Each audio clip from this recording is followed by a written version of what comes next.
The New Zealand Rich List recently came out, and the combined wealth of these people has gone past $100 billion. Now, Phil, I'm no closer to figuring out where all this data comes from or how accurate it actually is, but this fascinates people every time it comes out. Now, I believe there was a little bit of a break with this at one stage, but now it is back on the annual, and we've seen another blow up of people being excited whilst others are disgusted in how much wealth people could have. The NBR Rich List fascinates me, and I've made a point of just trying to dive in over the years of being a number cruncher to just like what's going on with this list, and to your first point about the accuracy of it, it's that they make it up from their own assumptions, I believe, of publicly listed data that they've got, where they can go, oh, so-and-so's got X amount of shares in this company, we think this company's worth X, or this company's listed on the stock exchange at this particular time, valued at this, and then we can see that they've got all of these properties, we think these properties are worth this, so we'll just slap this number on it and we might round it up a little bit just to make it look sexy. So, I think you could take the values with a little bit of grain of salt. I now also believe that to get onto the Rich List, you have to have a minimum of $100 million. And that's wealth, right? Because people confuse this stuff. So that is on paper wealth. It doesn't mean you've got 100 million sitting in your bank account.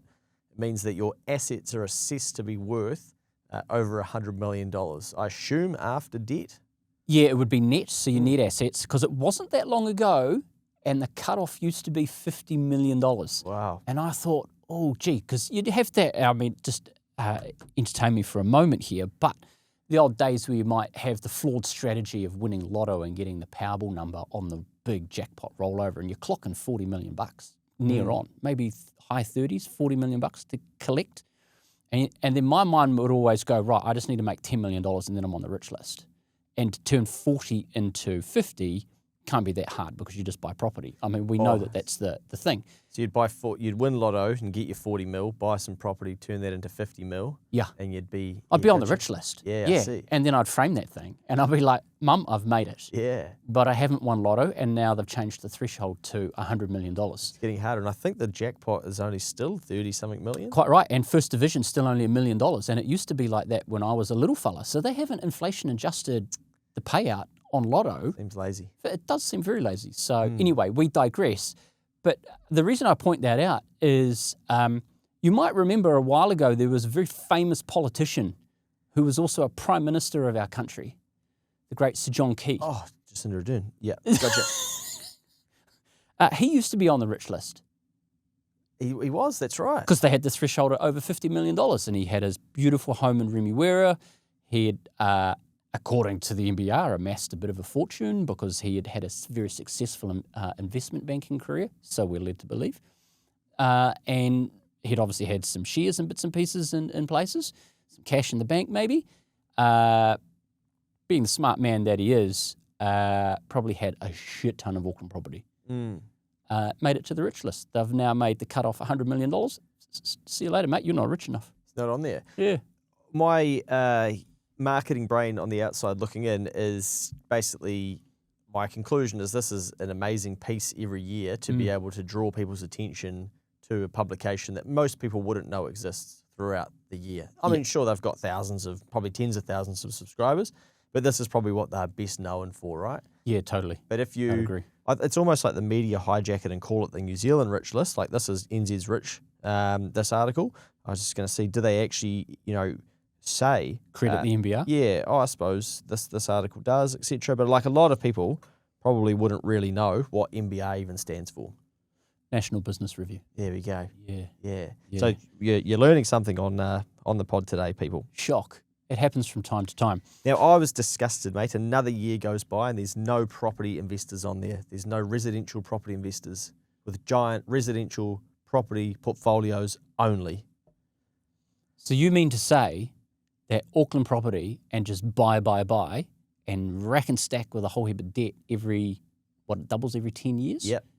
Isn't a strategy to get you onto the Rich List? Doesn't seem to be. I couldn't find anybody. Neither's Heartland Bank by the time.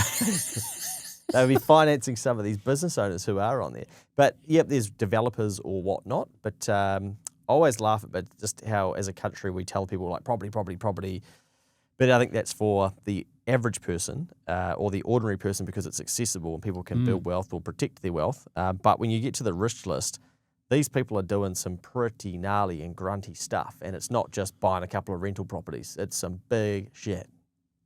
It is. And that's what excites me about the rich list is I used to look at it and I was fascinated by what have these people done, either as individuals or as family members, to do something that's created this much wealth. And you don't need to scroll far on the list to get an example, and it would be Rod Drury. Created Zuru. I think the common theme with everybody that's in the top 10 is they've gone out and they've taken a risk and they've backed themselves. So Rod took a punishing industry, the accounting industry, and thought, you know what, I'm going to turn it upside down and create Zuru. And look at what Zuru is now. I had a look before we went live. It now employs over 4,500 people. Wow. That'll be worldwide. Yeah. So a dude that's in New Zealand has come up with an idea and pushed and pushed and pushed. And yes, he did do it with another person, Edwards. I can't remember his first name. Or was that his first name or his surname? Anyway, the name Edwards is coming into my mind as the co-founder of Zuru. So there were the two of them. And they're just like, you know what, we believe in this and we're going to just go, go, go, go, go. And it just plodded along, was making losses, was trading at $1 a share. Do we buy? No. Went to $2 a share. Do we buy? No. Still resisted. Boom, now listed on the Australian Stock Exchange for, I don't know, last time I saw it was over $100 a share. Might have come back a little bit. 150, I think, yeah. But, I mean, that's a phenomenal success story of something that started in New Zealand and has supported a whole heap of New Zealand families. And there's been some people that have invested into that company in the early days and may have paid off their mortgages. Well, yeah, I guess people forget that wealthy people can create wealth for other people. Like, I think we're in a stage, I think, of like asset bubbles in the economy where people want to be, like, envy will never go away, and envy is a part of our lives and looking at what other people have done and just thinking like they don't deserve to have that much, no one needs that much. But it's very easy to forget the innovation that goes with people who do a lot. And like a lot of us in our life aren't capable of what people who are on the rich list are capable of. And that can be probably confronting for some people, but just you have to ask yourself, you know, do you think you could build something that changes hundreds of thousands of people's lives and hires thousands of people? Like a lot of people just wouldn't have the chops, the desire, the drive, and would go, like, why do this? But then people from the outside will say, oh, it's all about the money for them. But then when an economy tanks, or when they, you know, a good example, but everybody hates Elon Musk, but, you know, he was tweeting carving up the president of the United States the other day, right? He loses like $30 billion in net worth in one day or something. If you were all about the money, would you send those texts or those tweets? Would you do that? You probably would argue that you wouldn't do that. So No. I think because it's money and it's so large, people get so bent out of shape about this stuff. But these people are innovating, they're hiring, they're changing industries, they're changing the world, they're changing people's lives. And if you can't do that, then the world doesn't pay you to do it. So you have to remind yourself that for every, you know, Rod Drury, there's also thousands of people that have a crack at something, and the world just goes, we don't value that. That's not going to generate wealth. That's not the way that the world's going. Therefore, there's not going to be consumers, customers, etc. And it doesn't turn into anything. And a lot of people go down that road, and there's no big list of those people, and everyone kind of, you know, talks about them every year. Like, look at all the failings that these people had. What were they thinking starting that? So I think this becomes a big rage session every year when we talk about wealthy people. And I think we're going to see more of it in New Zealand as well. Yeah, I think we will as well. I'll go out on a limb here and I'll actually say I think the wealthy on this list have done it tough. It hasn't been an easy ride for them because back in 10 years ago, the combined wealth was about 60 billion. And we've only gone up to, what was that, 102 billion? Yeah. And normally, as we know, Auckland property in particular, or just the nation's property, doubles every 10 years.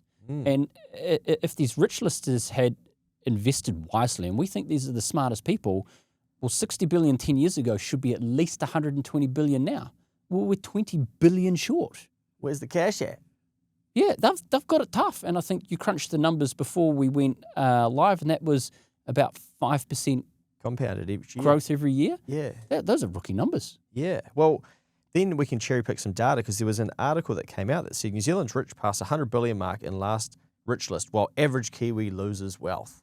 Well, I'm the average Kiwi and I'm not part of the rich list, so I better be angry. So if we dig into it, New Zealand's wealthiest individuals and families collectively hold a staggering $102 billion New Zealand, marking a rise from $95 billion in 2024. And it gives us a couple of examples. Despite broader economic challenges facing households in 2024, those on the rich list experienced increasing wealth. By contrast, the average New Zealand household net worth dropped by $4.185 billion. Why do we think that is? Because these people on the rich list aren't buying residential property. And what's everybody else in New Zealand doing? Trying to get rich by not having to do anything for it and let the currency become worthless to then get a second one and a third one to then go, oh, I'm getting wealthier.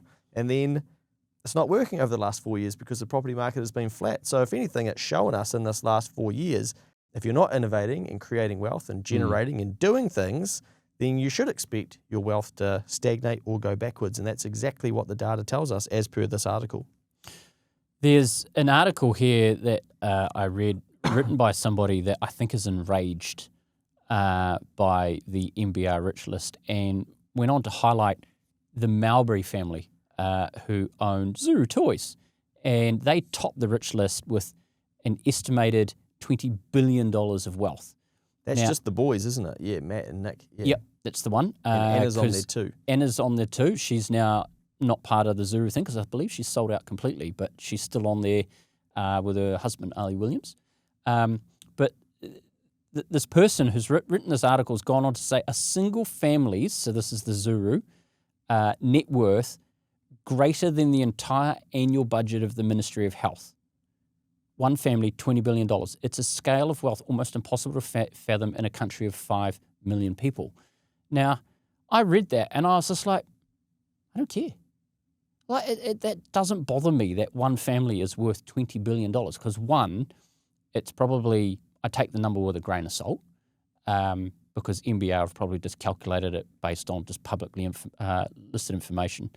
And that home that they've got out in West Auckland is the latest rating valuations came out and it got a bit of publicity on there. I think it was about $30 to $40 million. So it's a drop in the ocean of their $20 billion. So it really does highlight how much Zuru is actually worth. But then Zuru goes on and has employed how many people globally?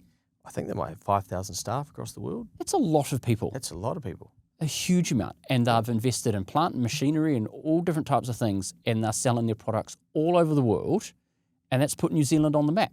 And I would probably say that the Mowbrays would be quite proud flag wavers for New Zealand and what little old New Zealand can do. And that's something that as Kiwis, we should be bloody stoked with. And the fact that their wealth is more than the budget of the Ministry of Health, what's the guy implying that one family should then be solving our health problems? Yeah, it is a bit bizarre. Wouldn't we rather have 20 people like that and then collectively they decide to fund some stuff themselves, or they're now providing jobs for Kiwi people? Like, what if they don't do that? What if all of these people just leave New Zealand? Yeah. Does it then all of a sudden make New Zealand a better place? And then they say, we're not going to hire anyone here as well. There's never any reverse to these articles. No. It's just normally, the number is so big, we should be outraged about it.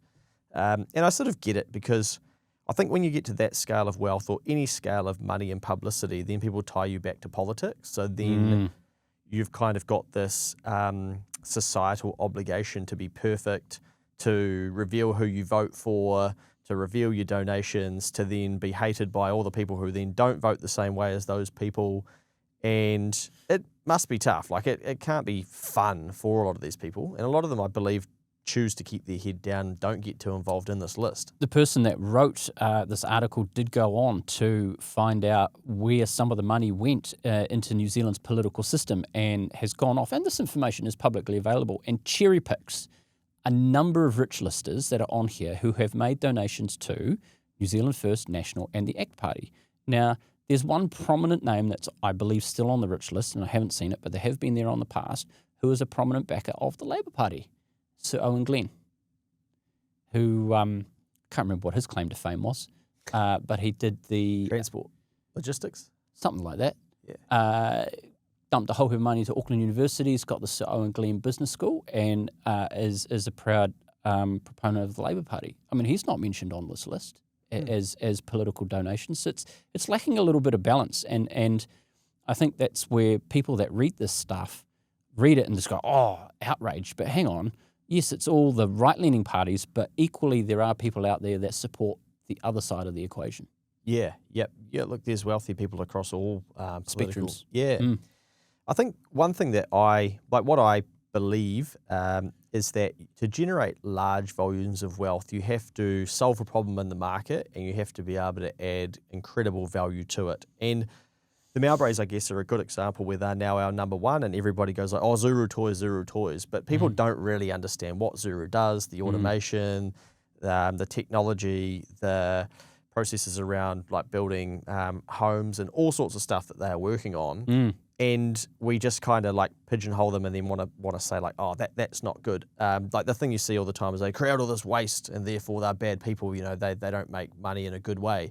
But these same people head down to Mitre 10 on the weekend and then go to Bunnings and then go to Kmart.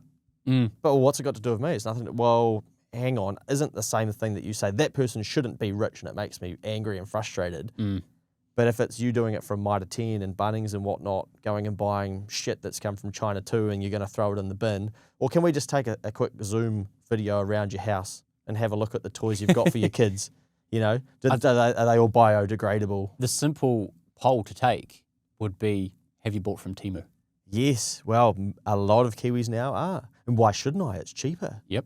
Oh, okay, I don't know. But like, so then why should you have a go at the Mowbrays for what they're doing? I'm not sure. The rules are, you know, that everyone can have a go. Yeah, I had to I had to bite my tongue with a discussion that could have enraged a boomer over the weekend because they were quite proud of the fact that they bought something from Temu and then shared the example of what it was of a product that they could buy here for, say, $400.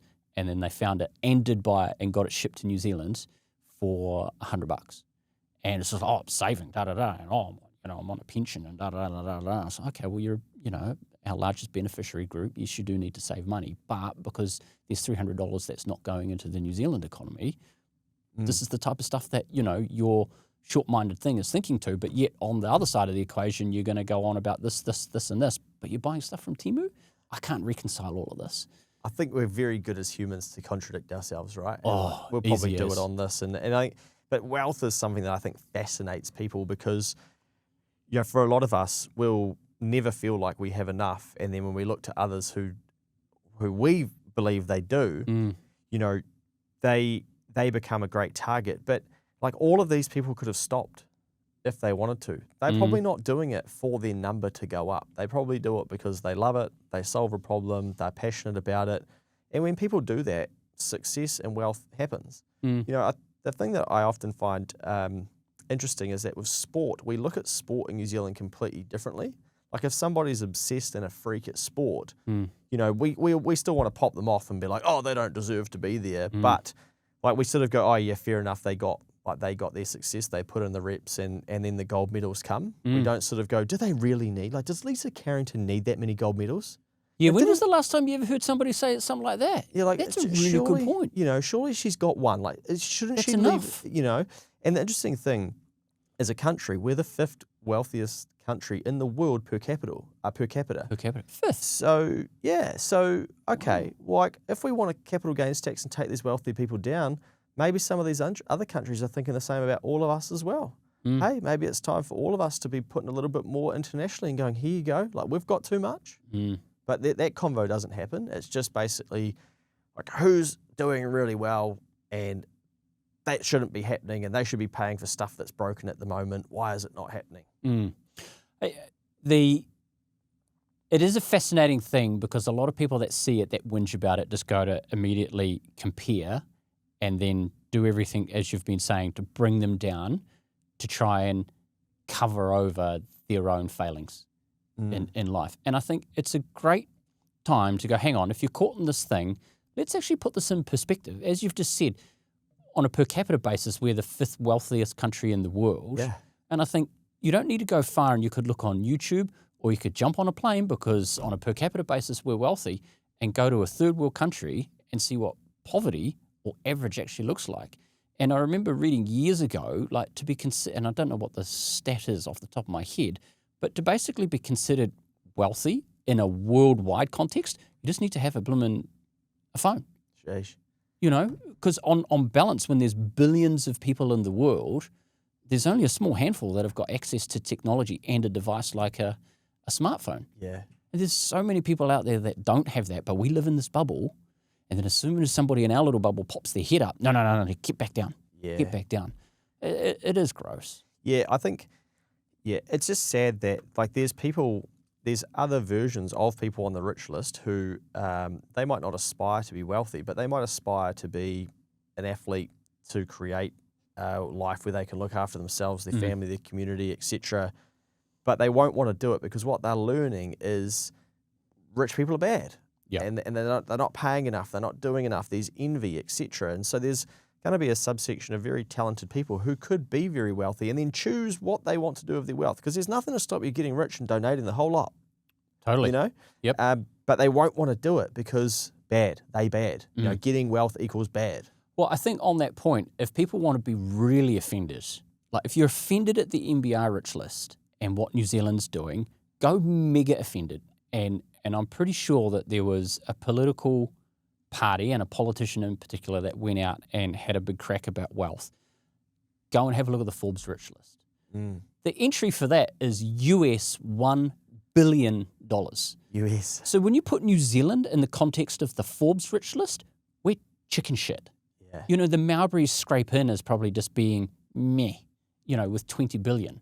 You then start competing with the likes of Musk, Bill Gates, who else is on there? The Apple outfit. Yeah.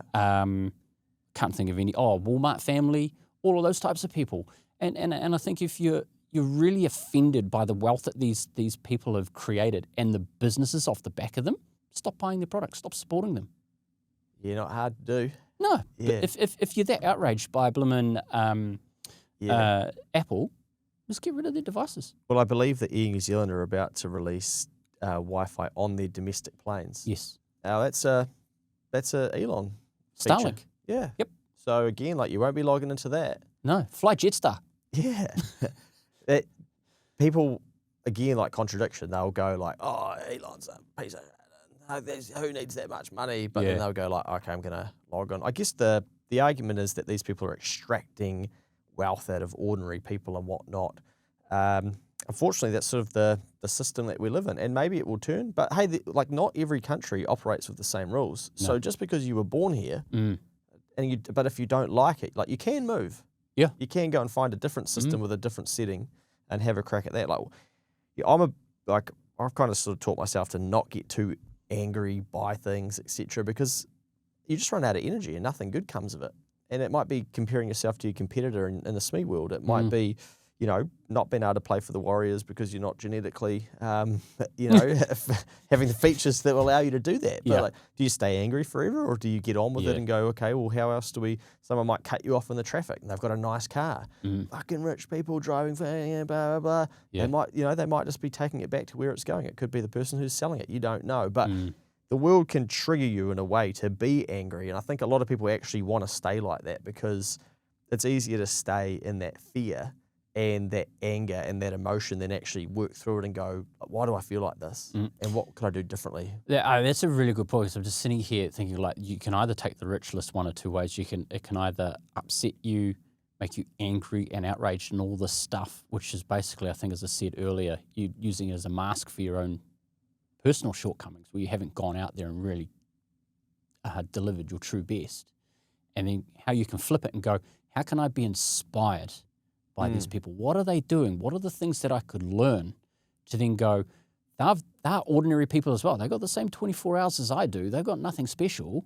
Some of them haven't gone off and had blooming fancy degrees. They haven't been given fellowships or anything like that. You know, they've just grafted.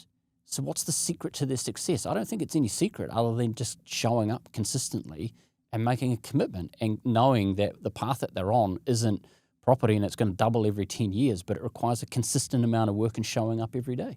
I think too, people need to remember that wealth is on paper. So, the other day we had massive volatility in the stock market, and there was trillions of dollars of wealth like wiped off of the stock market. And, tariffs can potentially get introduced. Well, what happens to the Zuru family's wealth? It's not like they have access to all of it right there and then to be like, oh yeah, good point. Sorry guys, I didn't realize that superannuation was blowing out in New Zealand. Here you go. We'll pay for 20 out of the $29 billion of it for the next year. And now we're back to zero. Now we've got nothing because we sold everything. Shit, the country didn't change massively. Fuck, what do we do now? Okay, we probably want them to carry on, 100%. And we borrowed a lot of money over the last 5 years as well. And we put that into the system. It didn't. And now we just complain that these people have gotten wealthier rather than be like, okay, well, we tried to direct it towards things that we thought was going to make the country better and whatnot. And people are still complaining that it didn't. Yeah. So how do we think that just taking it from them and putting it back in is going to fix it all anyway? Like, we don't know. So as an individual, to sit there waiting for them to get targeted, to either stop doing what they're doing, to stop becoming more wealthy, or to give some of that wealth back, to think that that's actually going to make your life better, you've got to be a little bit delusional, to sit and wait for that, because it's still going to be an experiment, and your life might not. You might 5 or 10 years into a capital gains tax, or them donating some wealth, might be like, shit, I got all the same problems. Or all of them go, no, I'm not going to play by those rules. We're going to move to Australia and take our wealth there. They go, oh, we've been really welcomed here. We love this country. We're going to start contributing there. Then we'll go, they shouldn't be able to do that. They should be donating it back here. Your life's still going to suck. Yeah. I don't know. It's such a bizarre one, how caught up in the stuff that we get. Yeah, it is.